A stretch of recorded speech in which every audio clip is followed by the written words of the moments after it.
Hello, welcome to Abhishek coaching services YouTube channel. और ये बहुत ही महत्वपूर्ण वीडियो बनने वाला है। इस वीडियो में देखिएगा, पूरा का पूरा एपिसोड आपको एक ही वीडियो में पूरा खत्म हो जाएगी और वो है फिजिक्स का चैप्टर 2। यही आपको बेसिक साइंस एंड इंजीनियरिंग में भी काम करेगा।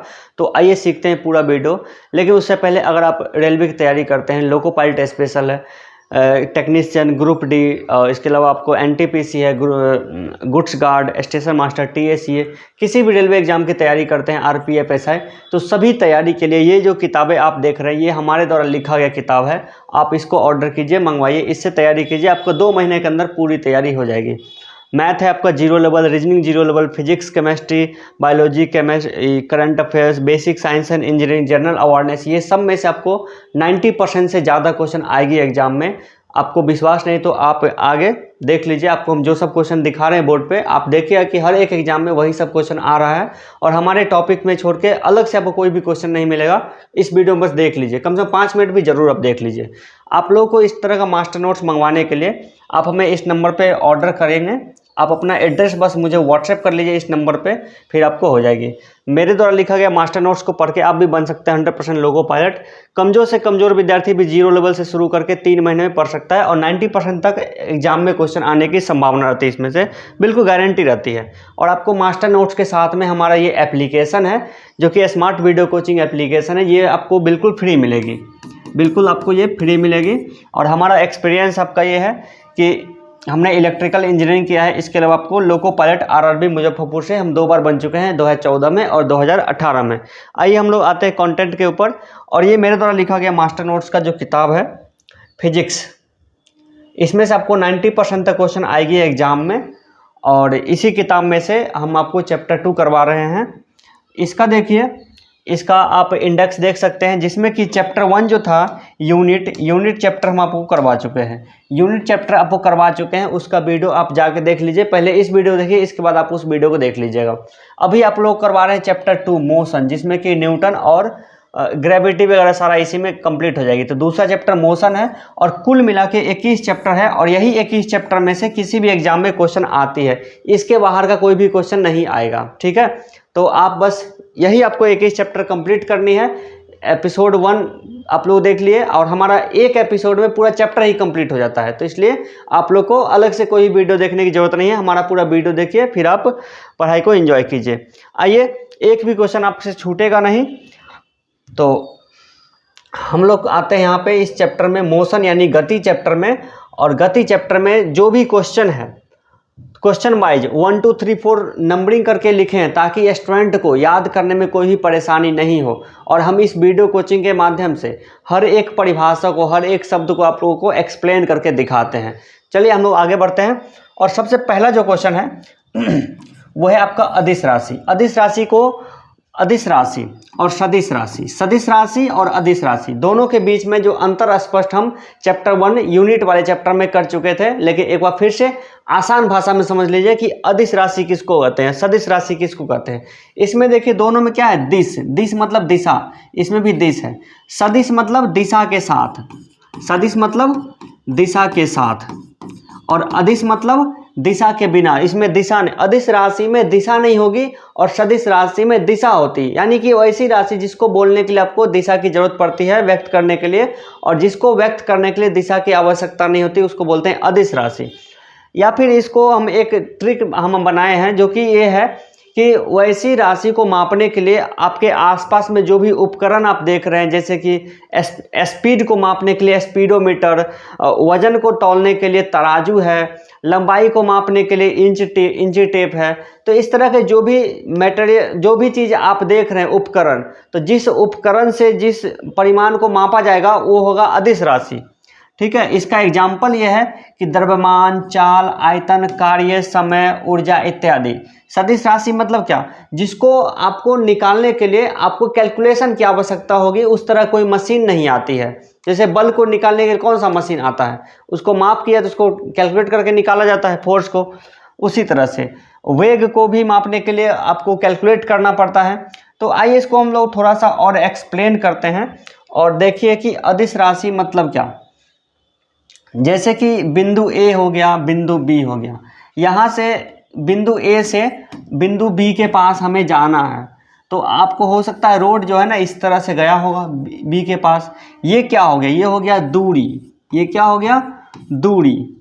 और इसको विस्थापन कैसे बोलेंगे, विस्थापन बोलने के लिए क्या करना पड़ेगा, ए से लेकर के बी के बीच न्यूनतम जो दूरी होगी, तो इसमें क्या हो, ये क्या हो गया दिशा, ए से बी की ओर, ये क्या हो गया दिशा। अगर मान लीजिए ये हो गया आपका 60 किलोमीटर ये है, तो ये आपका कितना होगा 85 किलोमीटर होगा, क्योंकि शॉर्ट से शॉर्ट है।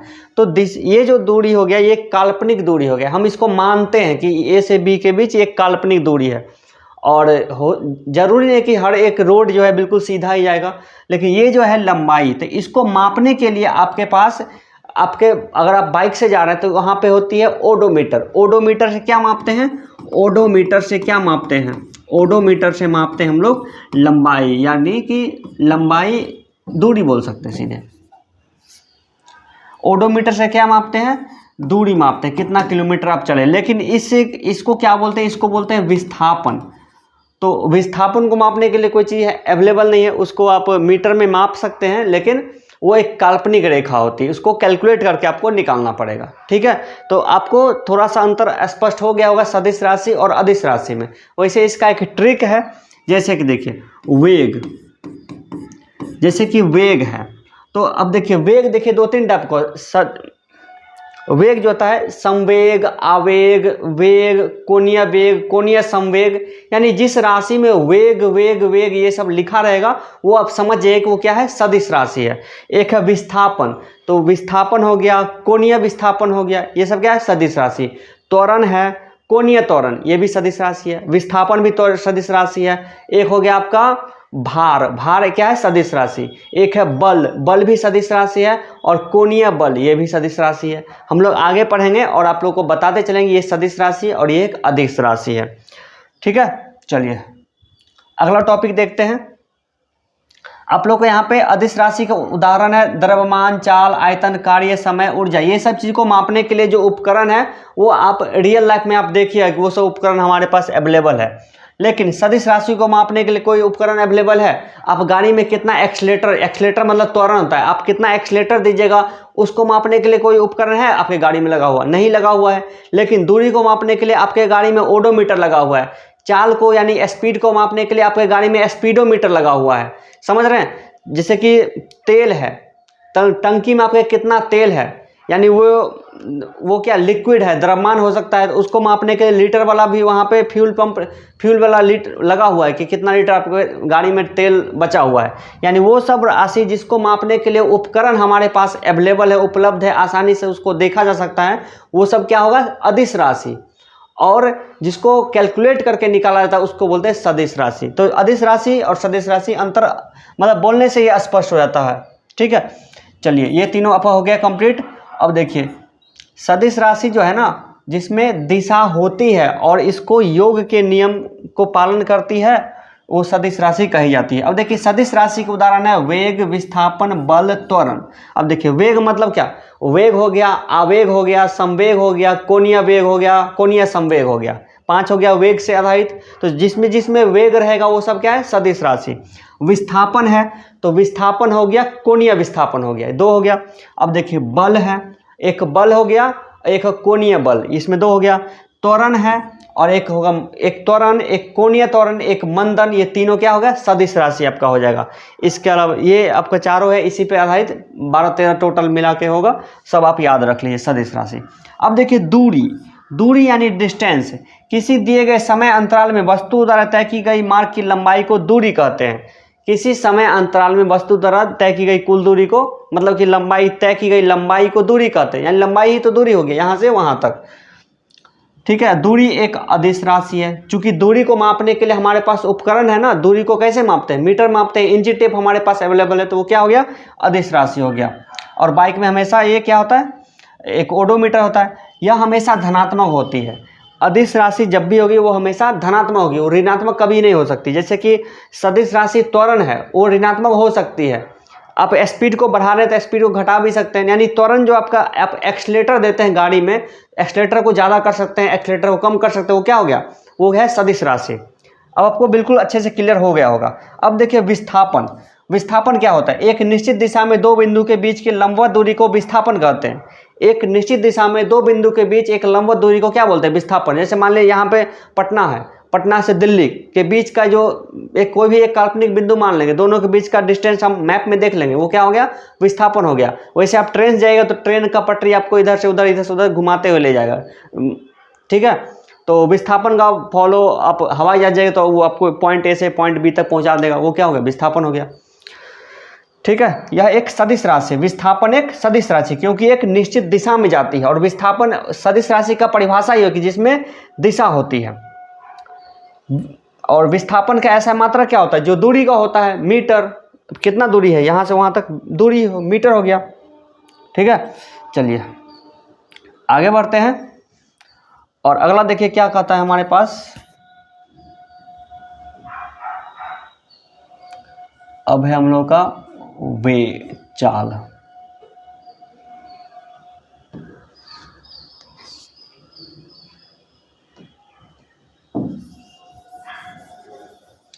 अब देखिए चाल बराबर क्या होता है? दूरी बट्टा समय। हम लोग मैथ में पढ़ चुके हैं, लेकिन अब वही किसी निश्चित दूरी को तय करने में लगे समय के बीच के समय, दूरी और समय के अनुपात को क्या बोलते हैं? दूरी और समय के अनुपात को क्या बोलेंगे? दूरी और समय के अनुपात को बोलेंगे हम लोग चाल, यानी स्पीड। और चाल बराबर दूरी बट्टा समय, ये आपको मैथ में भी पढ़ चुके हैं, इसका उपयोग आपको फिजिक्स में भी होगा। यह एक अदिश राशि है। अदिश राशि मतलब चाल को मापने के लिए स्पीडोमीटर होती है, तो चाल क्या है? अदिश राशि। इसका ऐसा मात्रक मीटर प्रति सेकंड। इसका ऐसा मात्रक क्या होता है? मीटर प्रति सेकंड। लेकिन आप चाल को बोलचाल की भाषा में क्या बोलते हैं? 50 किलोमीटर प्रति घंटा की रफ्तार जाते हैं। लेकिन देखिए चाल जो है ना, हम लोग के रियल लाइफ में उसको बोलने के लिए किलोमीटर प्रति घंटा में बोलते हैं, लेकिन उसका ऐसा मात्रक क्या होती है? चाल मतलब क्या? लंबाई बट्टा समय। लंबाई का ऐसा मात्रक क्या होता है? मीटर। समय का ऐसा मात्रक क्या होता है? सेकंड। तो मीटर प्रति सेकंड इसका क्या हुआ? ऐसा मात्रक। समझ में आ गई? चलिए अब देखिए वेग क्या होती है। किसी वस्तु के विस्थापन की दर को वेग कहते हैं। किसी वस्तु के विस्थापन की दर को वेग कहते हैं, यानी पॉइंट ए से पॉइंट बी की ओर, पॉइंट ए से पॉइंट बी की ओर। जैसे ही बोल दिए पॉइंट ए से बी की ओर, मतलब क्या हो गया कि बी की दिशा में विस्थापन की दर को, यानी विस्थापन जो हुआ है वो कितना समय में हुआ है, उसको क्या बोलेंगे? वेग बोलेंगे। दोनों का जो मात्रक होता है वो मीटर प्रति सेकेंड। जो चाल का मात्रक है वो वेग का भी मात्रक है। वेग और चाल नॉर्मली रियल लाइफ में सुनने में लगे कि दोनों सेम ही है, दोनों का मात्रक भी सेम ही होता है, लेकिन फिजिक्स का कुछ ऐसा कंडीशन जिसकी वजह से वेग अलग होती है और चाल अलग होती है। और वेग को मापने के लिए कोई उपकरण नहीं होता, इसको कैलकुलेट करना पड़ता है। और वेग एक सदिश राशि, चाल एक अदिश राशि। अब देखिए त्वरण। अब देखिए त्वरण क्या होती है, एक्सक्लेरेशन क्या होती है। आप बाइक चलाए हैं कभी? बाइक में क्या सब होती है? जो गियर वाला बाइक होता है उसमें क्या होता है? लेफ्ट साइड में क्या होती है? लेफ्ट साइड में जो है क्लच होती है, और राइट साइड में क्या होती है? अगला ब्रेक होता है और घूमने वाला होता है। जो घुमाते हैं ना उसको बोलते हैं एक्सलेटर। एक्सलेटर मतलब क्या हुआ? एक्सलरेट करना, यानी कि गति को बढ़ाना या फिर गति को घटाना। उसको अप कीजिएगा मतलब गाड़ी तेज चलेगी, और उसको डाउन कीजिएगा मतलब जो इंजन है इंजन का स्पीड घट जाएगा। यानी कि वेग में परिवर्तन की दर को त्वरण कहते हैं। यानी वेग में मान लीजिए पहले जा रहा है u वेग से, पहले जा रहा है u वेग से, अब उसको वेग को बढ़ा रहे हैं तो फिर जा रहा है कौन सा? v वेग से। u से हो गया v। अगर v बड़ी राशि है तो v माइनस u अब बट्टा t।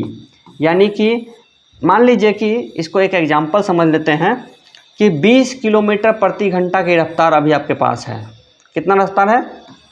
20 का रफ्तार से जा रहे हैं, फिर इसको हम 30 का रफ्तार कर दिए। आप मान लीजिए कहीं पे जा रहे हैं, आपको रोड खाली, अभी 20 के रफ्तार से जा रहे हैं, कहीं रोड आपको खाली मिल गया तो कितना रफ्तार बढ़ा दीजिएगा, तो 20 से 30 कर दीजिएगा।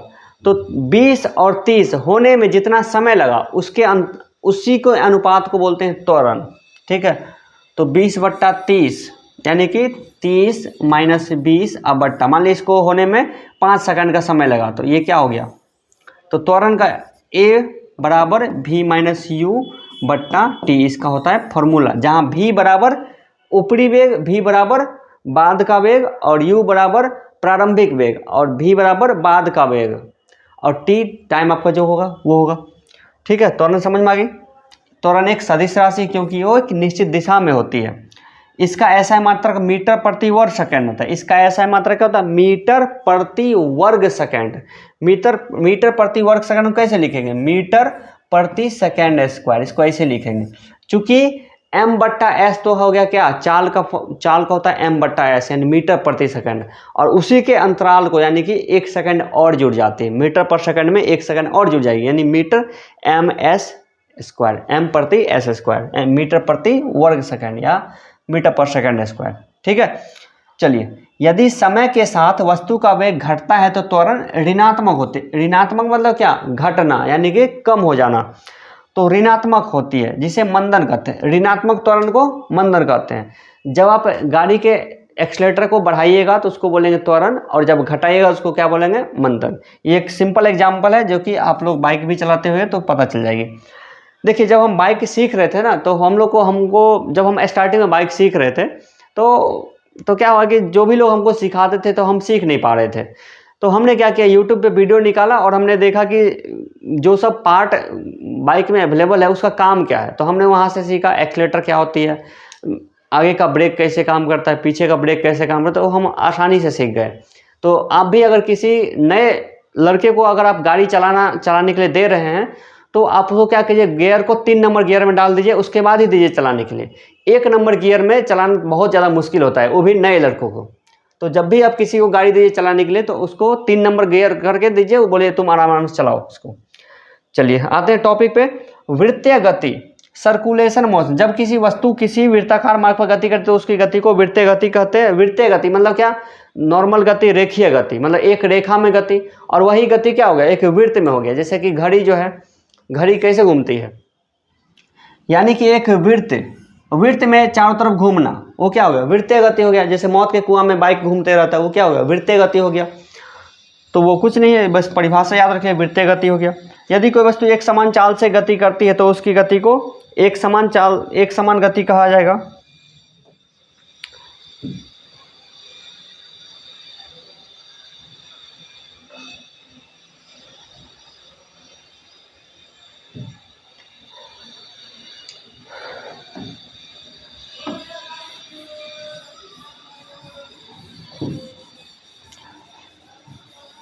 देखिए,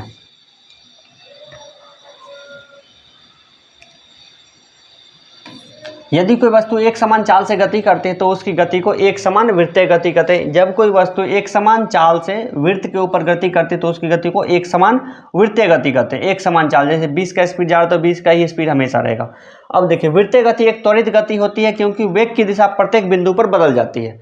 अब मान लीजिए कोई भी एक वृत्त है, ठीक है, कोई भी एक क्या है, वृत्त है। मान लीजिए कोई इस तरह का वृत्त है,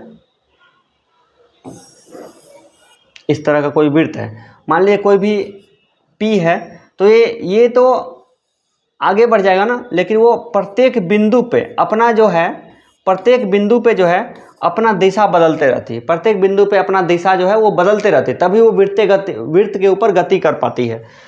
तो क्योंकि वेग की दिशा जो है, वृत्तीय गति एक त्वरित गति होती है क्योंकि वेग की दिशा प्रत्येक बिंदु पर बदल जाती है, इसलिए वृत्तीय गति क्या हो गया, एक सदिश राशि।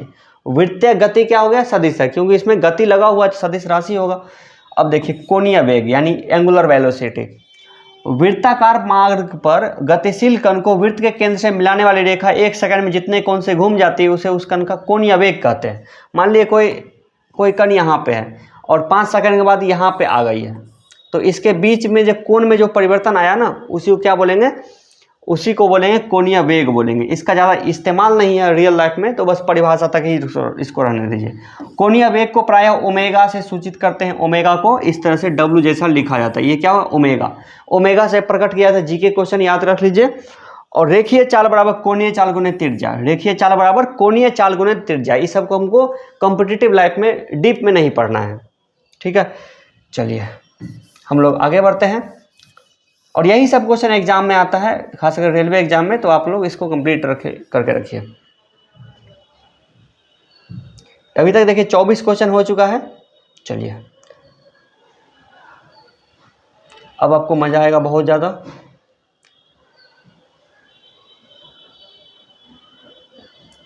अब देखिए, गति नियम। दुनिया में जितनी भी चीज़ें उपलब्ध है जो काल्पनिक नहीं हो, जो रियल लाइफ में एग्जिस्ट करती हो, दुनिया में जितनी सारी जो चीज़ें उपलब्ध है एक छोटा सा परमाणु से लेकर के बहुत बड़े ग्रह तक, बहुत बड़े तारा तक, वो सब का सब न्यूटन का जो गति नियम है उसको फॉलो करती है, उसको पालन करती है।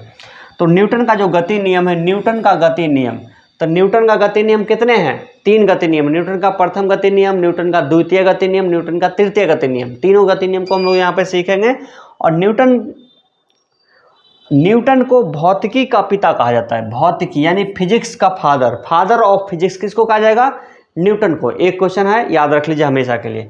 न्यूटन ने सन 1687 ईस्वी में अपनी पुस्तक एक प्रकाशित किया था जिसका नाम था प्रिंसिपिया, और उसी प्रिंसिपिया में उन्होंने न्यूटन का जो गति नियम था वो सब वहाँ पे लिखा था। एक तरह से बोलिए उनको, उनका अपना किताब था, जैसे हमारा मास्टर नोट्स है ना, उसी तरह से न्यूटन का किताब था प्रिंसिपिया।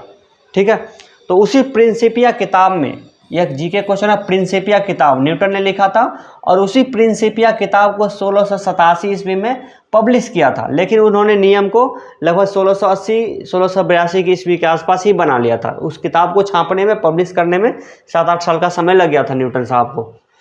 तो प्रिंसिपिया किताब में 1687 ईस्वी में अपनी पुस्तक प्रिंसिपिया में उन्होंने प्रतिपादित किया था न्यूटन गति नियम। उसके बाद से दुनिया जानने लगी। अब देखिए न्यूटन का प्रथम गति नियम क्या है।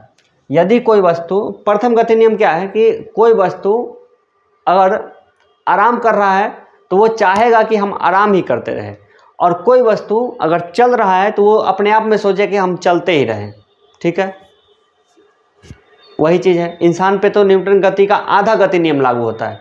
कोई लड़का सोया हुआ तो वो हमेशा सोचे कि हम हमेशा सोए ही रहें, आराम करते रहें। लेकिन कोई काम कर रहा है तो वो हमेशा ये नहीं सोचे कि हम हमेशा काम करते रहें। तो यहाँ पे न्यूटन का जो गति नियम है वो गलत हो जाती है।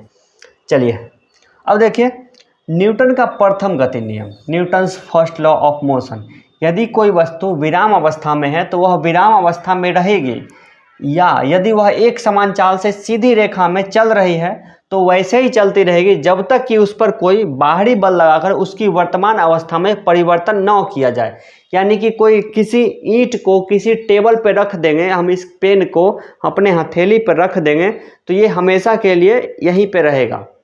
और मान लीजिए तो ऐसा क्या, अब मान लीजिए बॉल है, हम बॉल को लिए और उसको आसमान में फेंक दिए, तो न्यूटन के गति के नियम के अनुसार तो उसको हमेशा के लिए उसको चलते रहना चाहिए। लेकिन बॉल जो है, क्रिकेट वाला जो बॉल है, गेंद है, वो धरती पे क्यों आ जाती है कुछ देर के बाद? तो हमने उसमें फोर्स लगा के उसको भेजा आगे, लेकिन वो बाहर जाके गिर जाती है धरती पे। तो वहाँ पे क्या होता है, यहाँ पे न्यूटन ने क्या बोला है कि जब तक वो तब तक चलते रहेगी जब तक उस पर कोई बाहरी बल काम नहीं करेगा।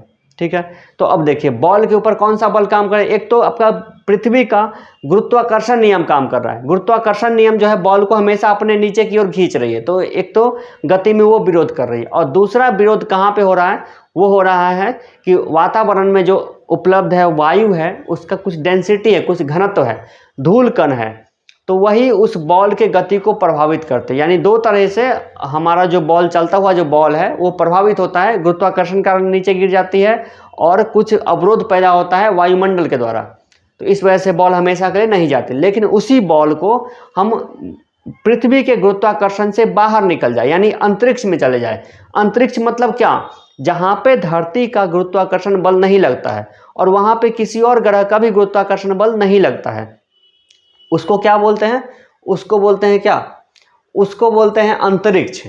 और अंतरिक्ष में अगर आप मान लीजिए कोई बॉल को फेंकिएगा तो वो अनंत काल तक वो चलते रहेगा, वो बिल्कुल चलते रहेगा, उसको रोकने वाला कोई नहीं है। जिसको रोकने वाला कोई नहीं है, वहाँ पे गुरुत्वाकर्षण बल भी नहीं है, अंतरिक्ष में कोई धूल कण भी नहीं है, वायुमंडल भी नहीं है, कुछ भी नहीं है, तो मतलब वहाँ पे वो चल रहा है। आप अभी मोबाइल चला रहे हैं, टीवी चला रहे हैं, वो किससे निर्धारित? सैटेलाइट से।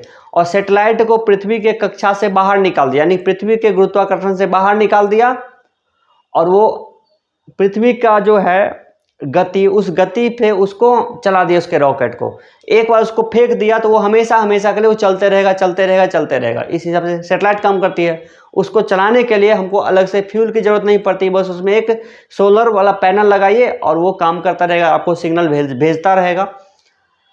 ठीक है, तो न्यूटन का प्रथम गति नियम समझ में आ गई। न्यूटन के प्रथम गति नियम से ही बल का परिभाषा मिलता है, और इसी को न्यूटन के प्रथम गति नियम को गैलीलियो का नियम कहते हैं या फिर जड़त्व का नियम भी कहते हैं। गैलीलियो का जो मृत्यु हुआ था 1642 में, गैलीलियो की मृत्यु हो गई थी, और गैलीलियो की मृत्यु 1642 में हुई थी, और 1642 में ही न्यूटन का जन्म हो गया था।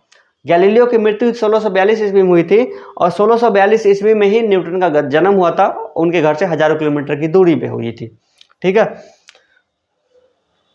तो अब देखिए, तो लेकिन न्यूटन ने जो पहला गति नियम दिया है, सेम उसी टाइप का एक गति नियम न्यूटन, गैलीलियो का नियम भी जिसको कहते हैं, गैलीलियो ने भी वही नियम दिया था जो कि न्यूटन से पहले दिया था। उसी में थोड़ा बहुत सुधार करके न्यूटन ने वो गति नियम को, मतलब कि उन्होंने लिखा था उसको और अच्छे से परिभाषित करके। बाहरी बल के अभाव में किसी वस्तु को अपनी विराम अवस्था या एक समान गति की अवस्था को बनाए रखने की प्रवृत्ति को जड़त्व कहते हैं। अब देखिए, अब कोई वस्तु जो है वो सोचता है कि हम बैठे हैं तो बैठे ही रहेंगे, और कोई वस्तु चल रहा है तो वो चलते ही रहेगा, लेकिन वो ऐसा क्यों कर पाता है? क्योंकि उसमें कुछ वेट होता है, कुछ वजन होता है। अगर किसी वस्तु में वजन नहीं होगा, वेट नहीं होगा, तो वो क्या होगा? वो चलेगा ही नहीं। आप में अगर मान लीजिए कि आप बॉल लेते हैं, क्रिकेट बॉल लेते हैं, कोई ढेला लेते हैं, कोई ईंट लेते हैं, पत्थर लेते हैं, उसको फेंकते हैं, आखिर वो क्यों फेंका जाता है? ठीक है, सवाल उठता है, आखिर वो क्यों फेंका जाता है? क्यों ना आपके हाथ से ही चिपका रह जाए? क्योंकि उसमें जड़त्व होती है। जड़त्व को समझिए, उसमें एक भार होती है, उसमें एक वेट होती है, वजन होता है। अगर उसमें वजन नहीं होगा तो वो फेंकाएगा ही नहीं, वो आपके हाथ में ही रहेगा। आप कभी रुई को फेंक के देखिए तो नहीं फेंकाएगा, वो थोड़ा बहुत फेंका सकता है, उसमें थोड़ा बहुत रहता है द्रव्यमान। तो वो जो द्रव्यमान हुआ, जिस कारण से आप गेंद को फेंक पा रहे हैं, जिस कारण से गेंद जो है आसमान तक जा रही है, वो क्या होता है? जड़त्व होता है। और जड़त्व दुनिया के जितने भी चीज़ें, लिविंग थिंग है, जितने भी चीज़ें जिसको आप देख सकते हैं, कल्पना से परे जितना भी चीज़ें हैं जिसको आप देख सकते हैं, जिसको आप छू के महसूस कर सकते हैं, वो सब के सब में कुछ ना कुछ जड़त्व होती है। और जिसमें जड़त्व होगी वहीं पे गुरुत्वाकर्षण नियम भी लागू होगा। वो क्या होता है? जड़त्व का नियम। यहीं से आपको तो समझ गए जड़त्व क्या होता है? जड़त्व मतलब समझिए कि द्रव्यमान होगा, तो उसको क्या बोलते हैं? गैलीलियो का नियम या जड़त्व का नियम। वो तब तक जाते रहेगा। आखिर वो ऐसा क्यों करेगा? वो कोई फेंक दे उसको, आखिर को क्यों वो फेंकाते रहेगा हमेशा? वो जड़त्व के कारण, क्योंकि उसमें होती है जड़त्व। ठीक है, समझ गए? आगे बढ़ते हैं। बाहरी बल के अभाव में, चलिए जड़त्व कहते हैं। प्रथम गति नियम से बल की परिभाषा मिलती है। बहुत ही ज़्यादा महत्वपूर्ण ये क्वेश्चन है। बल की परिभाषा क्या होती है? बल की परिभाषा क्या होती है? F बराबर ma, F बराबर ma, द्रव्यमान गुणे त्वरण। बल बराबर क्या? द्रव्यमान गुणे त्वरण। तो ये द्रव्यमान गुणे त्वरण जो ये जो परिभाषा है ना, बल किसको बोलते हैं? वो कहाँ से आया है? न्यूटन का प्रथम गति नियम से। न्यूटन का प्रथम गति नियम से हमें क्या मिला? बल का परिभाषा मिला। न्यूटन का प्रथम गति नियम से हमें क्या मिला? बल की परिभाषा मिलेगी। अब देखिए, बल की परिभाषा क्या होती है? बल वह बाह्य कारक है। बल क्या है? वो बाह्य कारक है, वो बाहरी कारण है जो किसी वस्तु की प्रारंभिक अवस्था में परिवर्तन करता है। जो किसी वस्तु की प्रारंभिक अवस्था में परिवर्तन करता है। मान लीजिए हमारे हाथ में ये पेन है। ये क्या है? पेन है। हम इस पर एक बाहरी बल लगाए, हम अपने हाथ द्वारा इस पर एक बाहरी बल लगाए। ये पेन यहाँ पे स्थिर है, तो इसको उठाए और इसको हम फेंक दिए, यानी कि इसकी जो ये पहले विराम अवस्था में थी, इसको अगर हम फेंकेंगे तो ये क्या? गति की अवस्था में आ जाएगी। तो ये जो गति की अवस्था में आ गई, वो क्यों आ पाया? क्योंकि इसमें एक बाहरी कारण है। वो कारण क्या है? वही बल है। आप किसी वस्तु को फेंकिएगा, अगर उसमें बल नहीं लगाएगा तो वो फेंकाएगा ही नहीं। उसमें बल लगाना जरूरी है, फोर्स लगाना जरूरी है। ठीक है, अब देखिए बल की परिभाषा। बल वह बाह्य कारक है जो किसी वस्तु की प्रारंभिक अवस्था में परिवर्तन करता है। अब वो प्रारंभिक अवस्था क्या हो सकती है? कोई वस्तु रुकी हो सकती है, कोई वस्तु चल रही हो सकती है, कोई वस्तु गति में हो सकती है, वो भी उसकी प्रारंभिक अवस्था है। आप किसी चलते हुए गाड़ी को, मान लीजिए खिलौना जा रहा है कोई भी, मान लीजिए कोई बाइक आप चला रहे हैं, तो आप बाइक को रोकने के लिए क्या बल लगाते हैं? यानी ब्रेक लगाते हैं। ब्रेक क्या है? वो भी एक तरह का बल है। ठीक है, घर्षण बल है। अब आपको समझ में आ रहे हुए, फिजिक्स बहुत ही आसान है, इसको समझ के पढ़ेगा तो बहुत ही आसानी से सारा का सारा क्वेश्चन बनेगा।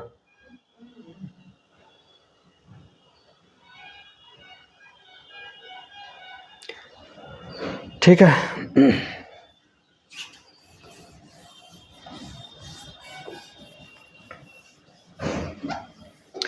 अब देखिए बल वह बाह्य कारक है जो किसी वस्तु की प्राणी की अवस्था में परिवर्तन करता है या परिवर्तन करने की चेष्टा करता है। अब जरूरी नहीं आप ट्रक को धक्का दीजिएगा तो ट्रक तो आगे बढ़ेगा नहीं, लेकिन आप ट्रक ये नहीं बोल सकते तुमने बल नहीं लगाया, आपने बल लगाया लेकिन वो पर्याप्त बल नहीं था, लेकिन आप तक ट्रक को धकेल दिए या फिर धकेलने की चेष्टा किए, वो प्रयास करना भी एक तरह का बल ही है।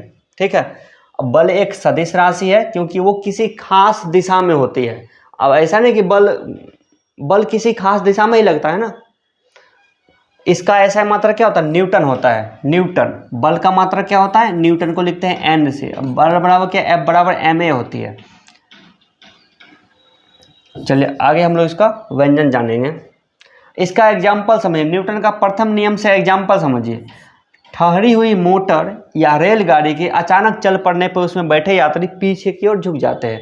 जब आप जाते हैं प्लेटफॉर्म पे, रेलगाड़ी में बैठते हैं तो आप बैठ जाते हैं, और ट्रेन जैसे ही चलती है तो आप क्या ऐसे पीछे की तरफ झुक जाते हैं। ऐसा क्यों हो पाता है, क्योंकि आपका जो है नीचे के पार्ट रेलगाड़ी के सीट से चिपक गया है, सीट पे बैठा हुआ है। पहले सीट चलेगा उसके बाद ही आप चलिएगा ना, तो सीट से चिपक गया है तो आपका नीचे का पार्ट तो चलने लगा रेलगाड़ी के साथ में, लेकिन आपका ऊपर का जो भेजा है, आपका जो दिमाग है वो तो हवा में स्थिर है, वो आपके मतलब कि आपके बट पे वो स्थित है। तो वो जो स्थित है तो इसको तो गति में लाने के लिए थोड़ा सा टाइम लगेगा, इसलिए हम लोग झुक जाते हैं। क्यों झुक जाते हैं, न्यूटन के प्रथम गति के नियम के अनुसार। अब देखिए, कंबल को हाथ से पकड़ के डंडे से पीटने पे धूल के कण झड़ के गिर पड़ते हैं। ऐसा क्यों होता है, मान लीजिए कोई कपड़ा है, ठीक है, हम अपना शर्ट निकालते हैं। देखिए ये शर्ट, अगर इसमें बहुत सारा धूल रहेगा, इसको हम जोर से इसे झाड़ेंगे तो क्या होगा, इसमें से धूल निकलेगा। फिलहाल ये साफ है तो इसमें धूल नहीं निकलेगा, इसको हम झाड़ेंगे तो इसमें धूल निकलता है। आखिर धूल क्यों निकलता है, क्योंकि कपड़ा का जो रेशा है उसको मारने पे रेशा तो पीछे की तरफ चल जाती है, लेकिन धूल जो है जहाँ पे चिपका हो वहीं पे रह जाता है।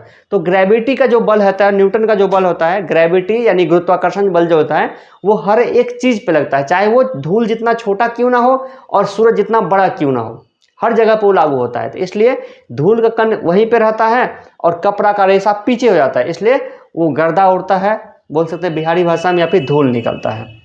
अब देखिए, चलती हुई मोटर कार के अचानक रुकने पर उसमें बैठे यात्री आगे की ओर झुक जाते हैं। जब आप मान लीजिए किसी स्कॉर्पियो जा रहे हैं, बोलेरो जा रहे हैं, उसमें ब्रेक लगेगा, अचानक से आगे में कोई जानवर आ गया, गाय आ गया, कुत्ता आ गया, बैल आ गया, बकरी आ गया, कुछ भी आ गया, तो ड्राइवर उसमें ब्रेक लगाया। जैसे ही ब्रेक लगाया तो क्या होता है, तो आपका जो नीचे का जो पार्ट है वो सीट से चिपका हुआ है, सीट पहले रुकेगा, आपका जो हेड है, आपका जो सर है, वो क्या, वो गति की अवस्था में ही रहेगा। वो सोचेगा ना कि चल रहे तो चलते रहेंगे, लेकिन क्या होता है वहाँ पे आपका नीचे का पार्ट रुक जाता है, तो गति ये जो आपका सर है उसको रुकने में थोड़ा टाइम लग जाता है, क्योंकि तभी आपको आगे की तरफ झुक जाता है, यानी कि झटका लगता है। ठीक है, समझ में, ये सब क्यों होता है, न्यूटन के प्रथम गति के नियम के अनुसार होता है। अब देखिए संवेग, मोमेंटम, ये क्या होता है, वेग। अब देखिए, द्रव्यमान और वेग के गुणनफल को उस वस्तु का संवेग कहते हैं। द्रव्यमान और वेग के गुणनफल को उस वस्तु को क्या बोलते हैं, संवेग। अब आपको पता है ना, कोई बॉल को आप फेंकते हैं तो क्या होता है, बॉल जितना भारी रहेगा उस पर उतना ही ज़्यादा बल काम करेगा, और वो जितना कम रहेगा उस पर उतना बल काम नहीं कर पाएगा। तो वो जो होता है संवेग, किसी वस्तु के द्रव्यमान और वेग के गुणनफल को उस वस्तु का संवेग कहते हैं।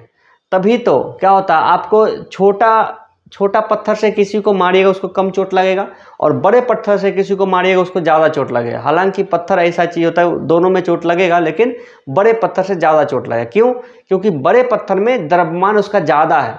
दोनों को मान लीजिए समान वेग से मारिएगा, मान लीजिए हालांकि किसी को मार के एग्जाम्पल नहीं लेना है, 100 ग्राम की कोई वस्तु है और इसको 5 मीटर पर सेकेंड का इसमें लग रहा है कि वेग है। कोई 1 किलोग्राम का चीज़ है, उस पर भी 5 मीटर पर सेकेंड का चीज़ है, तो दोनों में ज़्यादा बल किस पे लगेगा, ज़्यादा संवेग किसका होगा, ज़्यादा संवेग होगा इसको 1 किलो वाला का, क्योंकि 1 गुने 5 यानी कि वेग गुने द्रव्यमान होती है। यहाँ पे क्या होती है, वेग गुने द्रव्यमान। तो संवेग बराबर क्या होता है, एम भी। संवेग बराबर क्या होता है, एम भी। एम मतलब द्रव्यमान, भी मतलब वेलोसिटी यानी वेग। संवेग बराबर क्या होता है, एम भी। द्रव्यमान और वेग के गुणनफल को क्या बोलते हैं, वस्तु का संवेग बोलते हैं। अब देखिए, संवेग बराबर वेग गुणन द्रव्यमान, यह एक सदिश राशि है। संवेग क्या है? सदिश राशि है। संवेग का ऐसा मात्रक क्या है? किलोग्राम मीटर पर सेकंड। किलोग्राम मीटर पर सेकंड, चूंकि वेग गुने द्रव्यमान होती है तो द्रव्यमान का क्या होता है? किलोग्राम, और वेग का क्या हुआ? मीटर पर सेकंड, तो किलोग्राम मीटर प्रति सेकंड इसका क्या हो गया? संवेग का मतलब कि उसका मात्रक हो गया।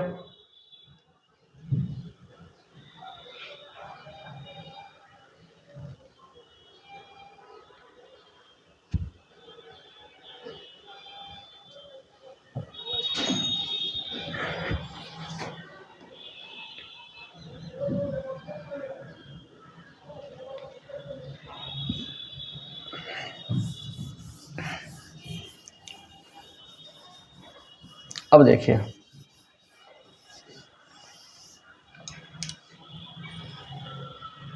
संवेग व वेग गुणित द्रव्यमान यह एक सदिश राशि है। संवेग का ऐसा मतलब किलोग्राम मीटर पर सेकंड होता है। न्यूटन का द्वितीय गति नियम, न्यूटन का दूसरा नियम, पहला नियम तो जान गए, दूसरा नियम जानिए।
न्यूटन के गति का तीसरा नियम को समझने के लिए एग्जाम्पल आपके पास है।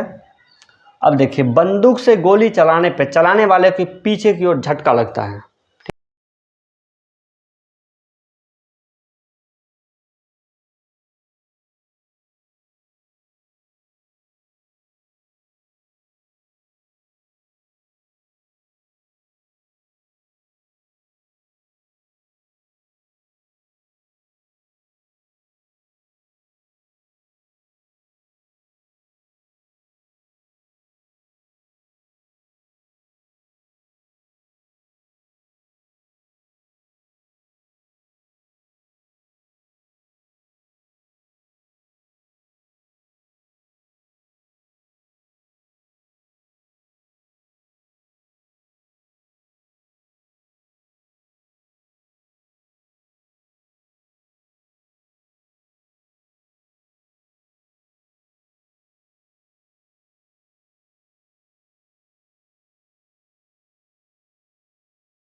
तो इसी बल के कारण जो है अपकेंद्री बल के कारण ही जो मौत के कुएं में जो मोटरसाइकिल होता है वो घूमते रहता है। आखिरकार क्या होता है, एक वृत्तीय गति पे वो चलता है, लेकिन उसका जो फोर्स है ना वो दीवार पे लगता है और दीवार भी उसका प्रतिक्रिया करती है, तो इसलिए वो नहीं गिरता, वो चलते रहता है, गति में रहता है।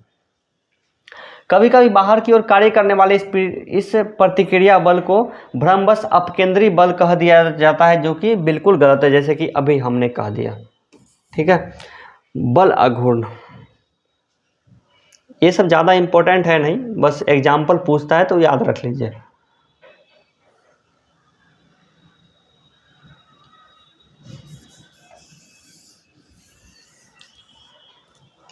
बल अघूर्ण, मोमेंट ऑफ फोर्स, बल द्वारा एक पिंड को एक अक्ष के परितः घुमाने की प्रवृत्ति को बल अघूर्ण कहते हैं। बल द्वारा एक पिंड को एक अक्ष के परितः घुमाने की प्रवृत्ति को बल अघूर्ण कहते हैं। किसी अक्ष के परितः एक बल का बल आघूर्ण उस बल के परिमाण तथा अक्ष के बल की क्रिया रेखा के बीच लंबवत दूरी के गुणनफल के बराबर होती है, अर्थात बल आघूर्ण T बराबर बल गुने आघूर्ण भुजा। बल गुने आघूर्ण भुजा, यही इंपॉर्टेंट है। परिभाषा तो कभी पूछेगा नहीं, आपको यही पूछेगा, बल गुने आघूर्ण भुजा। यह एक सदिश राशि है, क्योंकि इसमें बल आ गया, इसमें क्या इंक्लूड है, बल आघूर्ण में बल इंक्लूड है और बल हमारा सदिश राशि, इसलिए यह भी एक सदिश राशि होगी। 56 देखिए, इसका ऐसा मात्रक न्यूटन मीटर होता है। बल आघूर्ण का ऐसा मात्रक न्यूटन मीटर, चूंकि बल गुणे आघूर्ण भुजा, आघूर्ण भुजा मतलब कोई लंबाई होगा, तो न्यूटन मीटर, इसका क्या होगा, न्यूटन मीटर। सरल मशीन, सिंपल मशीन, अब देखिए बहुत मजा आने वाला है यहाँ पे। सिंपल मशीन, यह एक आघूर्ण के सिद्धांत पे कार्य करती है, आघूर्ण के सिद्धांत पे काम कर, यानी किसी अक्ष पे घूमने वाले मशीन उस पे काम करती है। सरल मशीन एक ऐसी युक्ति है जिसमें किसी सुविधाजनक बिंदु पर बल लगाकर किसी अन्य बिंदु पर रखे हुए भार को उठाया जाता है, जैसे उत्तोलक, घिरनी, आनतल, स्क्रू जैक इत्यादि।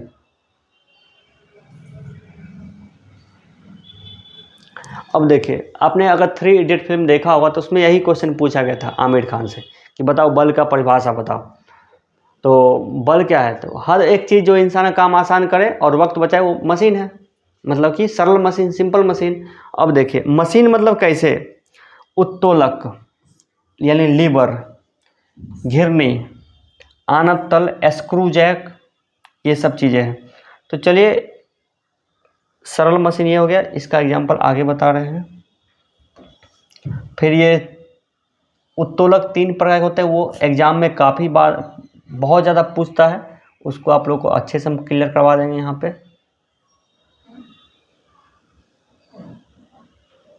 अब देखिए उत्तोलक क्या होती है। उत्तोलक है, मान लीजिए एक डंडा है छोटा सा, वही एक उत्तोलक है। कोई भी मान लीजिए डंडा जिसका आप हाथ से इस्तेमाल करते हैं वो क्या है, उत्तोलक है, यानी लीवर। उत्तोलक की सीधी या टेढ़ी छड़ होती है जो किसी निश्चित बिंदु के चारों ओर स्वतंत्रता पूर्वक घूम सकती है। उत्तोलक में 3 बिंदु होती है। मान लीजिए आपके पास एक ढक्कन वाला, पहले लोहा के ढक्कन वाला एक आता था बर्तन, मतलब एक केन आता था।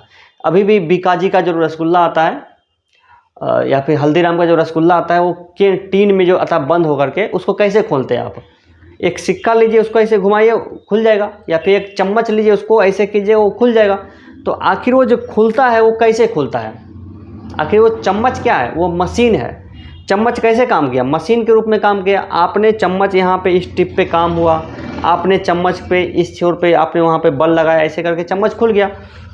तो वही सब चीज़ें यहाँ पे पढ़ना है। उसमें देखिए कोई भी चीज़ का तीन बिंदु होता है। मान लीजिए कोई रॉड है, कोई, तो इस एक्सेस से कोई चीज़ घूमेगा, यहाँ पे काम होगा, यहाँ से बल लगाया जाएगा। तो वही चीज़ है। देखिए आलंब, किसी निश्चित बिंदु के चारों ओर उत्तोलक के छड़ स्वतंत्रपूर्वक घूम सकता है, उसे आलंब कहते हैं। ये मान लीजिए यहाँ पे ये फिक्स एरिया, यहाँ से घूमता है, ये क्या हुआ, आलंब हो गया। इसको क्या बोलेंगे, आलंब। जहाँ से घूमता है, जहाँ पे हो सकता है आप बेरिंग लगा दीजिएगा, जहाँ से घूमता है वो क्या हो गया, आलंब हो गया। आयास, उत्तोलक को उपयोग में लाने के लिए उस पर जो बल लगाया जाता है उसे आयास कहते हैं। आयास यानी आप अगर यहाँ से पकड़ते हैं इसको, यानी कि ये क्या हो गया, आलंब।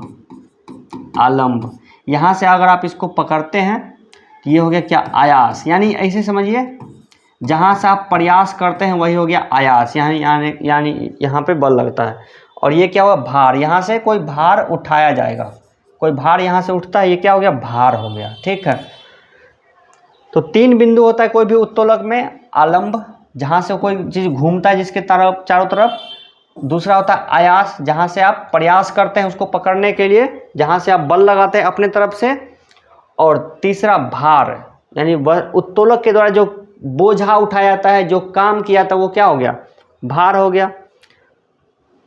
उत्तोलक के प्रकार, उत्तोलक होता है 3 प्रकार के, प्रथम श्रेणी का उत्तोलक, द्वितीय श्रेणी का उत्तोलक, तृतीय श्रेणी का उत्तोलक। ठीक है,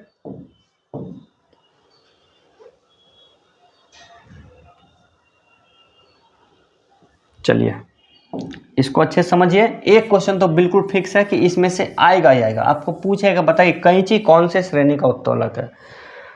अब देखिए, प्रथम श्रेणी का उत्तोलक, इस वर्ग के उत्तोलक में आलंब F, आयास E तथा भार W के बीच में होता है। आलंब मतलब क्या, जहाँ से घूमती है, जैसे कैंची, कैंची इस रूप में होता है, कैंची जो है इस रूप में होता है ना कैंची, तो यहाँ पे आलंब क्या होता है, आलंब होता है बीच में, आलंब होता है बीच में, इसको बोलेंगे क्या, प्रथम श्रेणी का उत्तोलक, इसको क्या बोलेंगे, प्रथम श्रेणी का उत्तोलक। ऐसे काम कटता है कच कच, तो यहाँ पे काम होगा, ये क्या हुआ, आलंब हो गया, यहाँ से क्या हुआ, आयास। आप बल कहाँ पे लगाते हैं, यहाँ पे, प्रथम सिरे पे बल लगाए, दूसरे सिरे पे काम हो जाए, उसको क्या बोलेंगे, प्रथम श्रेणी का उत्तोलक।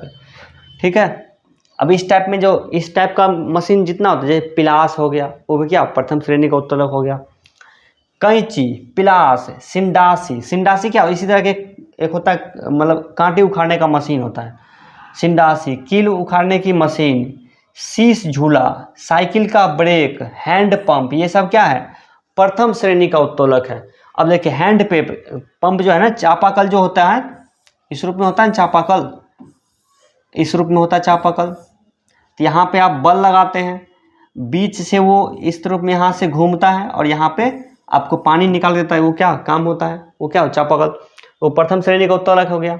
साइकिल का ब्रेक, साइकिल का ब्रेक, आप कोई साइकिल के हैंडल में ब्रेक लगाते हैं, यानी प्रथम श्रेणी पे काम होता है, द्वितीय सिरे पे वो घूमता, आलंब उसका बीच में है और काम उसका प्रथम श्रेणी पे सिरे पे है। तो ये सब याद रख लीजिए, कैंची, पिलास, सिंडासी, कील उखाड़ने की मशीन, शीश झूला, साइकिल का ब्रेक, हैंड पंप, ये सब क्या है, प्रथम श्रेणी का उत्तोलक है। अब देखिए, द्वितीय श्रेणी का उत्तोलक क्या होगा, इस वर्ग के उत्तोलक में आलंब F तथा आयास E के बीच भार होता है। अब देखिए, काम जो होगा ना बीच में होगा, यहाँ पे क्या, प्रथम श्रेणी के उत्तोलक में काम होगा प्रथम सिरे पे और आलंब होगा उसका बीच में, और द्वितीय श्रेणी के उत्तोलक में काम होगा बीच में, जैसे सरौता। आप कभी पान लाने गए होंगे अपने दादाजी का, तो देखिएगा कि दुकानदार जो है ना, इस तरह का एक सरौता रखता है, इस तरह का रहता है हैंडल, यहाँ पे उसका धार रहता है, यहाँ पे आप कसेली रखिए, सुपारी रखिए, इसको काटिए, तो ये जो ये एरिया फिक्स रहता है, इसको उठा के इससे काटिए, है ना। यहाँ पे काम क्या है, ये हो गया, बीच में काम हो गया, तो वो क्या हुआ, द्वितीय श्रेणी का उत्तोलक, सरौता। या फिर गांव में रहते तो आपको खैनी काटने का मशीन आपको मिल जाएगा, वो क्या है, द्वितीय श्रेणी का उत्तोलक। ठीक, अब देखिए, तो इस प्रकार उत्तोलक में यांत्रिक लाभ हमेशा 1 से अधिक होता है। चलिए रहने दीजिए। इसके उदाहरण है सरौता, नींबू निचोड़ने की मशीन। अब देखिए, नींबू निचोड़ने का मशीन कैसे होता है, वो भी इसी तरह से होता है, बीच में नींबू रख दीजिए, दबा दीजिए, वो निचुड़ जाएगा नींबू। कूड़ा ढोने की गाड़ी, एक गाड़ी देखे हो कभी कूड़ा ढोने वाला, इस तरह का रहता है गाड़ी, यहाँ पे कूड़ा लोड कर लीजिए, बीच में रहता है चक्का। ठीक है, ये क्या होगा, द्वितीय श्रेणी का उत्तोलक, कूड़ा ढोने की गाड़ी। तृतीय श्रेणी का उत्तोलक देखिए, वो इस तरह से होता है, मान लीजिए चिमटा इस तरह से, जो आप आग का जो चिंगारी पकड़ते हैं, इस तरह से। अगर आप कभी रोटी बनाएं तो रोटी जो उल्टाने के जो चिमटा इस्तेमाल करते हैं, वो क्या है, वो है तृतीय श्रेणी का उत्तोलक। यहाँ पे भी काम होगा प्रथम श्रेणी पे, लेकिन ये जो बल होगा वो होगा यहाँ पे प्रथम श्रेणी पे, और ये आप प्रयास कहाँ से कीजिएगा, बीच में कीजिएगा। ठीक है, चलिए इसको रिवाइज कीजिएगा तो समझ में आ जाएगी सारा चीज़। मनुष्य का जो हाथ होता है ना वो भी तृतीय श्रेणी का उत्तोलक है। मनुष्य का हाथ, आप कोई भी चीज़ को कैसे पकड़ते हैं? ऐसे पकड़ते हैं। चिमटा भी तो इसी तरह की चीज़ होती है, ऐसे पकड़ते हैं। तो मनुष्य का हाथ क्या हुआ? तृतीय श्रेणी का उत्तोलक हो गया। तृतीय श्रेणी का उत्तोलक में यांत्रिक लाभ हमेशा 1 से कम होता है, यानी कि ज़्यादा बल लगाने पे काम कम होता है। चिमटा, मनुष्य का हाथ, ये है। अब देखिए गुरुत्व केंद्र यानी गुरुत्व केंद्र यानी कि सेंटर ऑफ ग्रेविटी। इसको समझिए।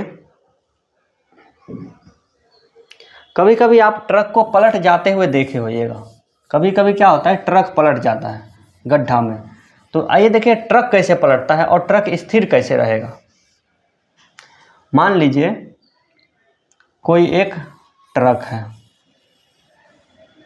ठीक है, कोई एक ट्रक है, कोई ट्रक है।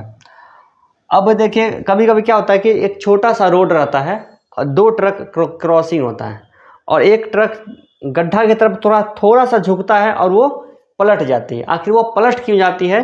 क्योंकि उसका जो सेंटर ऑफ ग्रेविटी होता है ना वो एक दिशा में आ जाती है, एक दिशा में आती है। यानी कि इसको ऐसे समझिए कि सेंटर ऑफ ग्रेविटी को कि मान लीजिए कोई भी एक चीज़ है, कोई भी एक मान लीजिए पत्थर है, गोल सा चीज़ है, उसका सेंटर ऑफ ग्रेविटी मतलब जिसका ज़्यादातर भार जहाँ से वो संतुलित हो जाए वही क्या है? सेंटर ऑफ ग्रेविटी होगी। यानी कि उसका जो पूरा भार जो है एक जगह पे आ जाए वो क्या होगी? सेंटर ऑफ ग्रेविटी होगी। जैसे कि मान लीजिए यह कोई डब्बा है, 3 उसमें है, इसमें इस टंकी में पूरा पानी भर दीजिए, इसका सेंटर ऑफ ग्रेविटी कहाँ होगा? इसका सेंटर ऑफ ग्रेविटी जो है वो आगे की तरफ होगा, जहाँ से आप उसको बैलेंस कर सके। मान लीजिए यह एक कलम है, ठीक है, इसका सेंटर ऑफ ग्रेविटी पता करें कहाँ पे है। चलिए और देखिए ये बैलेंस हो गया ना, इसका सेंटर ऑफ ग्रेविटी यहाँ पे है, जबकि बड़ा सिरा इधर है और छोटा सिरा इधर है। इसका सेंटर ऑफ ग्रेविटी यहाँ हो गया। सेंटर ऑफ ग्रेविटी को थोड़ा सा भी इधर से उधर करेंगे डिसबैलेंस हो जाएगा और वो गिर जाएगी। समझ गए सेंटर ऑफ ग्रेविटी क्या होती है? मान लीजिए कोई टंकी है, यहाँ पे इसमें पूरा पानी भर दिए तो सेंटर ऑफ ग्रेविटी क्या यहाँ होगी। मान लीजिए इसमें भी पानी भर दिए, यहाँ पे भी उतना ही पानी भर दिए, इसका सेंटर ऑफ ग्रेविटी क्या होगी? अब यहाँ पे बीच में आ जाएगी। यानी कि जहाँ से उसको बैलेंस किया जा सके, यानी एक स्थिर रखा जा सके, वो क्या हो गया? Centre of gravity. इसका सेंटर ऑफ ग्रेविटी कहाँ पे आ गया? यहाँ पे आ गया, जबकि ये बड़ा सिरा इधर छोटा सिरा है। समझ में आ गई? चलिए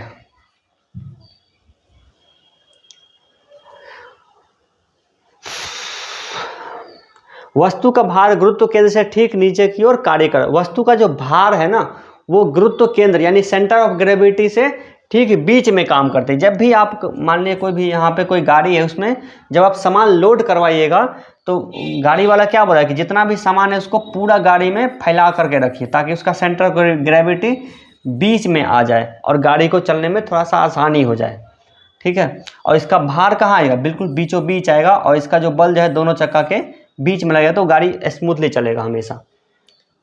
और सेंटर ऑफ ग्रेविटी यानी भार कहाँ होगी? हमेशा सेंटर ऑफ ग्रेविटी के नीचे होगी, ठीक है।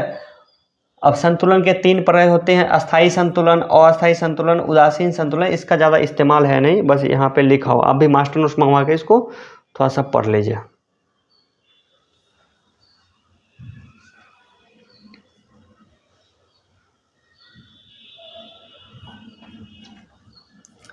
अब देखिए बस अब आधा घंटा क्लास और बचा हुआ है और ये पूरा चैप्टर हो जाएगी कंप्लीट।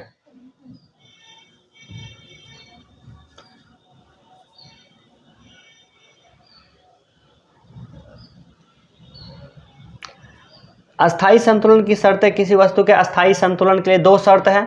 वस्तु का गुरुत्व केंद्र अधिकाधिक नीचे होना चाहिए। गुरुत्व केंद्र से होकर जाने वाली ऊर्ध्वाधर रेखा वस्तु के आधार से गुजरनी चाहिए। यानी कि सेंटर ऑफ ग्रेविटी जितना ज़्यादा धरती के पास होगा वो उतना ही ज़्यादा मतलब कि संतुलित रहेगा चीज़ें। अब मान लीजिए कोई ट्रक है और ट्रक के चक्का को बहुत बड़ा सा बना दिया जाए, उसके ऊपर लोड डाला जाए तो उसका वो ज़्यादा डिसबैलेंस हो जाएगा। लेकिन उसके चक्का को अगर जितना छोटा रखेंगे उतना ही वो गाड़ी स्थिर रहेगा। सेंटर ऑफ ग्रेविटी उसका उतना ही नीचे की ओर होगा। गुरुत्व केंद्र से होकर जाने वाली ऊर्ध्वाधर रेखा वस्तु के आधार से गुजरनी चाहिए, यानी कि वही चीज़ है औसत चाल। औसत चाल जो है मैथ में पढ़े हैं, कुल दूरी बट्टा कुल समय, ऐसे जानिए कुल दूरी बट्टा कुल समय, यानी कि किसी वस्तु के द्वारा तय की गई दूरी तथा दूरी तय करने में लगे समय के अनुपात को औसत चाल कहते हैं। औसत चाल बराबर कुल दूरी बट्टा कुल समय, मैथ में भी पढ़ना ये चीज़ है। गति के नियम को सबसे पहले सर आइजैक न्यूटन ने 1687 ईस्वी में अपनी पुस्तक प्रिंसिपिया में प्रतिपादित किया था। यहाँ से आपको फैक्ट है, याद रख लीजिए। इसलिए इस वैज्ञानिक के सम्मान में इस नियम को न्यूटन का गति नियम कहते हैं।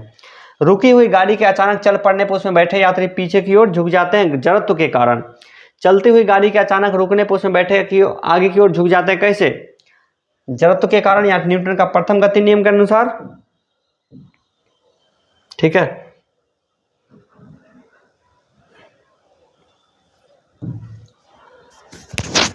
अब देखिए, गोली मारने से कांच में गोल छेद हो जाता है, परंतु पत्थर मारने पर वो टूट जाता है, क्यों? जड़त्व के कारण। चूंकि गोली मारते हैं तो उसका संवेग होता है ज़्यादा, तो संवेग ज़्यादा हो गया तो वो तेज़ी से निकल गया और पूरा कांच को पता भी नहीं चला। लेकिन जब पत्थर मारते हैं तो पूरा कांच को पता चला, यानी उसका जो बल है ना वो पूरा एरिया में फैल जाता है, इसलिए वो कांच टूट जाती है। वो कौन सा उदाहरण है? जड़त्व के कारण है। हथौड़ी के हत्थे में कसने के लिए हत्थे को जमीन पर मारते हैं जड़त्व के कारण। अब मान लीजिए आपके पास हथौड़ी है, हथौड़ी का लोहा वाला पार्ट होता है, एक होता है कौन सा पार्ट? एक होता है आपका लकड़ी का पार्ट। आपको हथौड़ी में लकड़ी में हथौड़ी लगाना है, कैसे लगाइएगा? तो इस तरह का हथौड़ी लप लीजिएगा, यहाँ पे लकड़ी इसमें लगाइएगा और इसको तेज़ी से ज़मीन की ओर मारिएगा उल्टा करके, तो क्या होगा? ये नीचे की ओर आएगी। वो किस कारण से? वो जड़त्व के कारण से, तभी वो अच्छे से कस जाएगा। कंबल को हाथ से पकड़ डंडे से पीटने में धूल के कण झड़ जाते हैं, क्यों? जड़त्व के कारण। यदि पानी से भरे गिलास के ऊपर एक पोस्ट कार्ड, उस पर एक सिक्का रखे, पोस्ट कार्ड को आगे की ओर झटका दे तो पोस्ट कार्ड आगे की ओर गिरता है, तब सिक्का गिलास में रखे पानी में गिरता है, जड़त्व के कारण। ठीक है, ये सब एग्जाम्पल तो आप लोग बचपन में पढ़ चुके होंगे। आप एक गिलास लीजिए, चलिए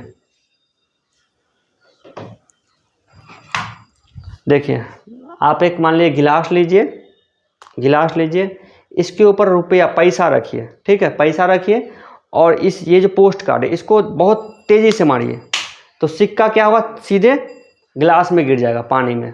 तो वो क्या होगा? सिक्का गिरेगा सीधे पानी में। तो ऐसा क्यों हो? जड़त्व के कारण, चूंकि सिक्का तो स्थिर है, हमने पोस्ट कार्ड को गतिशील कर दिया। इससे क्या हो गया? न्यूटन का जड़त्व का नियम वहां पे काम किया। सिक्का पानी में क्यों गिरा? क्योंकि जड़त्व के कारण।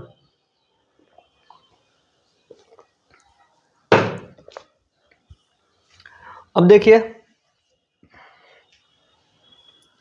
पेड़ की टहनी को हिलाने से उसमें से फल टूटकर नीचे गिर पड़ते, जड़त्व के कारण। अब देखिए, जब आंधी आती है आम के पेड़ में, तो किसी पेड़ को ऐसे करें, हिला दीजिए बहुत जोर से, तो क्या होगा?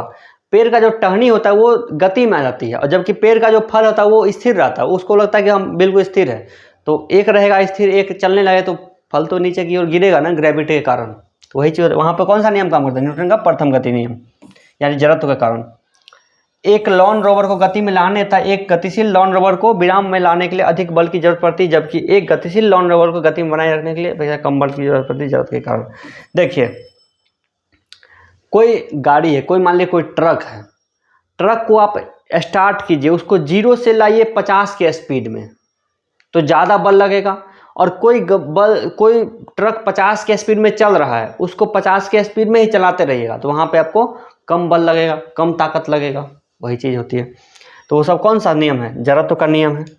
जड़त्व के कारण समान वेग से आती हुई क्रिकेट की गेंद एवं टेनिस की गेंद से टेनिस गेंद को कैच करना आसान होता है, क्योंकि संवेग संरक्षण के सिद्धांत के कारण।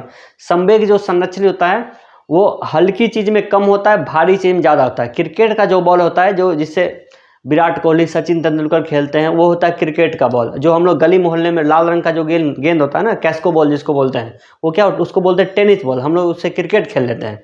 टेनिस का गेम हम लोग आज तक कभी देखे ही नहीं है, सिवाय टीवी वगैरह में देखे होगा, सानिया मिर्जा का नाम सुनिएगा। तो वो होता है टेनिस बॉल, जो हम लोग खेत खलियान में खेल लेते हैं, गली में खेल लेते हैं बैट बॉल से। और जो विराट कोहली वगैरह खेलते हैं वो होता है क्रिकेट बॉल, वो चमड़ा से बनता है, उसका वेट जो है ज़्यादा होता है, तो ज़्यादा वेट रहेगा, और जब सेम ही गति से भगाएंगे तो ज़्यादा संवेग किस में होगा, जिसका वजन ज़्यादा होगा, जिसका वजन कम होगा उसमें कम संवेग होगा। समझ में आ गई? चलिए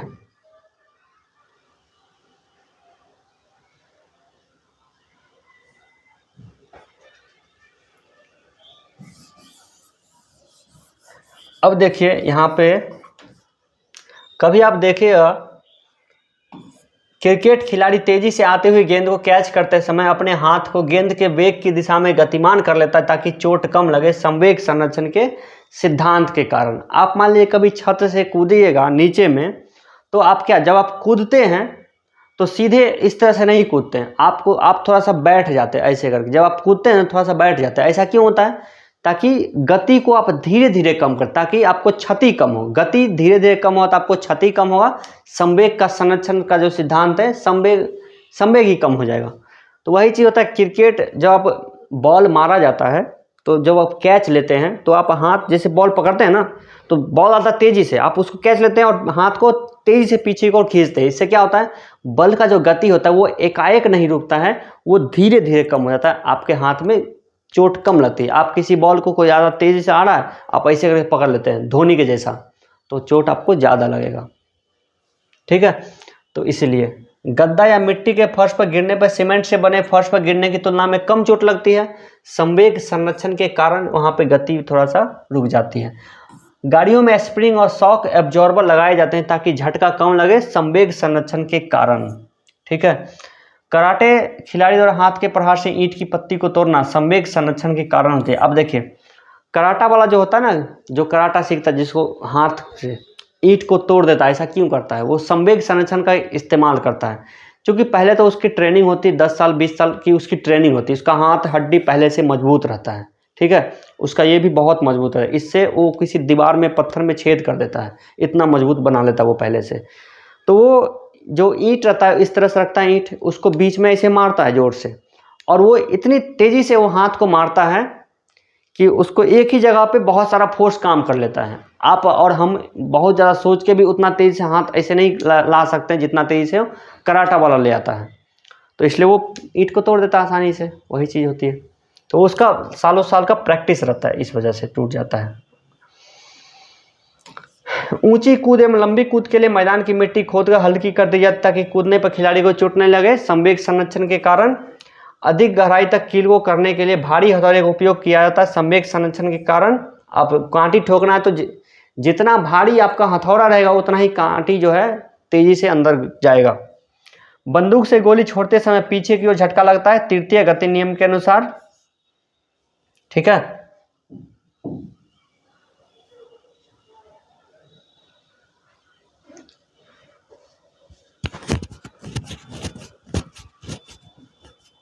नाव के किनारे पर से जमीन पर कूदने पर नाव का पीछे की ओर हटना, तृतीय गति नियम।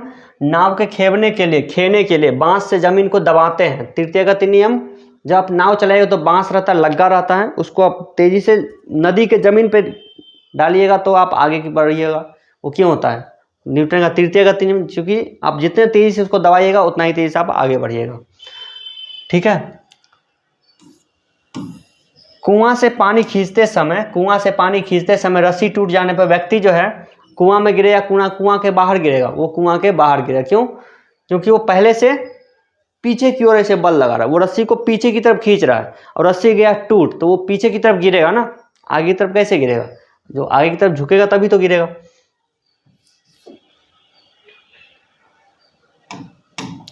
ऊंचाई से कूदने पर आपको चोट लगता है, क्यों? न्यूटन का तृतीय गति नियम के अनुसार। रॉकेट का आगे बढ़ना, तृतीय गति नियम, उसका जो फ्यूल होता है, उसका धुआं होता है, वो पीछे की तरफ जाता है और धुआं जो है उसको आगे की तरफ बढ़ा देता है। अब देखिए, हमारा मास्टर नोट्स का मेन सेगमेंट ये है, अब तक के एग्जाम में पूछे गए प्रश्न। ये सब जो चीज़ें हमने 89 तक जो क्वेश्चन लिखा है वो हमने मन से अपने मास्टर नोट्स में लिखा है, एक भी क्वेश्चन नहीं छोड़े हैं। और उसी के आधार पे जो भी एग्जाम में पूछा गया क्वेश्चन है रेलवे एग्जाम में, वो सब यहाँ पे है। ये सब क्वेश्चन एग्जाम में आ चुका है। अब देखिए कितना क्वेश्चन हमारे नोट्स में से मिलता है। ठीक है,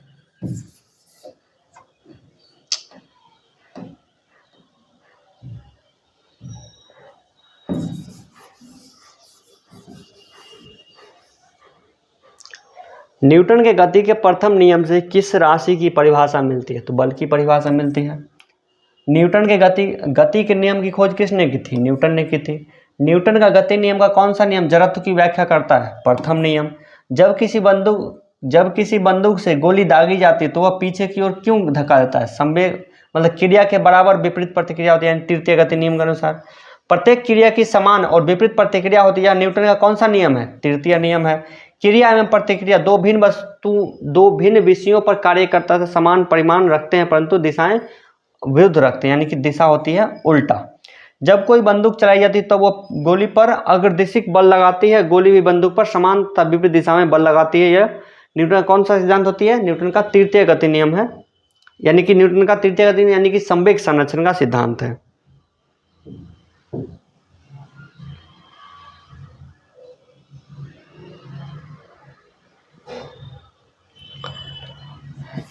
एक पिंड अपनी प्रारंभिक विराम की अवस्था में रहेगी अथवा गतिशील होने की अवस्था में वह पिंड उसी गति से उसी दिशा में तब तक वैसे ही चलती रहेगी जब तक कि उस पर कोई बाह्य बल नहीं लगता है। यह है न्यूटन का प्रथम गति नियम, यानी कि गैलीलियो का जड़त्व का भी यही नियम है। न्यूटन के दूसरे गति नियम से डैश के माप का पता चलता है, संवेग के माप का पता चलता है दूसरे नियम से। जब किसी वस्तु का वेग दोगुना कर दिया जाए तो उसका संवेग भी क्या हो जाएगा? दोगुना हो जाएगा। संवेग बराबर क्या होता है? एम भी। संवेग बराबर एम भी अगर डबल हो गया तो संवेग भी डबल हो जाएगी। किसी वस्तु का संवेग किस पर निर्भर करता है? द्रव्यमान एवं वेग दोनों पर, ठीक है। एम भी इसका फॉर्मूला ही होता है। किसी वस्तु के परितः घूमते वस्तु का वेग समान होता है एक समान चाल में कहा जाता है। किसने कहा एक पिंड विराम अवस्था में तब तक रहेगा जब तक कि बाहरी बल पिंड पर कार्य नहीं करता है? न्यूटन ने कहा था। मुक्त रूप से गिरते पिंड का त्वरण क्या होगा? 9.8 मीटर प्रति सेकंड मुक्त रूप से। इसको आइए समझाते हैं। हालांकि ये जो चीज है ना, मुक्त रूप से गिरते हुए पिंड का त्वरण क्या होगा? 9.8 मीटर प्रति सेकंड। यह है आपका गुरुत्वाकर्षण चैप्टर का ये सवाल है, ठीक है। तो गुरुत्वाकर्षण चैप्टर में ही सीख लेंगे हम लोग इसको। ये जो है ग्रेविटी चैप्टर का सवाल है। बादल वायुमंडल में तैरते हैं अपने अल्प घनत्व के कारण। बादल जो वायुमंडल में तैरता है उसका घनत्व कम होता है इसलिए तैरते रहता है। 1 डेका लीटर कितना होता है? 10 लीटर। मास प्रति यूनिट वॉल्यूम क्या होता है? घनत्व का फॉर्मूला क्या होता है? मास, यानी कि द्रव्यमान बट्टा मास, मतलब द्रव्यमान प्रति यूनिट वॉल्यूम, द्रव्यमान बट्टा यानी कि आयतन। दबाव को किस संदर्भ में मापते हैं? बल एवं क्षेत्रफल के संदर्भ में मापते हैं द्रव्यमान को। यानी ये रहा आपका एपिसोड 2 और एपिसोड 3 में होगा कार्य ऊर्जा शक्ति, ठीक है। तो ये सब चीज़ें हैं, तो आप लोग भी इसको अच्छे से पढ़ लीजिएगा और जितने क्वेश्चन हम बताए हैं आप लोग उसको याद रख लीजिए। ये सब के सब क्वेश्चन आपको एग्जाम में पूछा जाएगा। ये सब कहाँ से पूछा गया क्वेश्चन है? मास्टर नोट्स में से। इस मास्टर नोट्स में से ये क्वेश्चन आया था और आप लोग हमारे द्वारा लिखा गया मास्टर नोट्स को मंगवाइए। 2500 रुपये में आपको पूरा फुल कोर्स मास्टर नोट्स मिल जाएगी। किसी भी एग्जाम को आप निकाल सकते हैं, 2 से 3 महीने में पूरी तैयारी कर सकते हैं। इसको ऑर्डर करने के लिए इस नंबर पे आप अपना एड्रेस भेजिए या फिर अपना आधार कार्ड भेजिए, हम आपके घर पे डिलीवर कर देंगे। 4 से 5 दिन लगेगा डिलीवर होने में। आपको ये 2500 रुपये का कोर्स आएगा और वो जो है इस तरह के बॉक्स में पैक करके हम इसको भेजेंगे, ठीक है।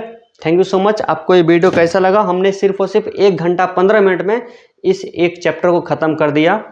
आप लोग इसको लाइक ज़रूर कीजिएगा। Thank you so much.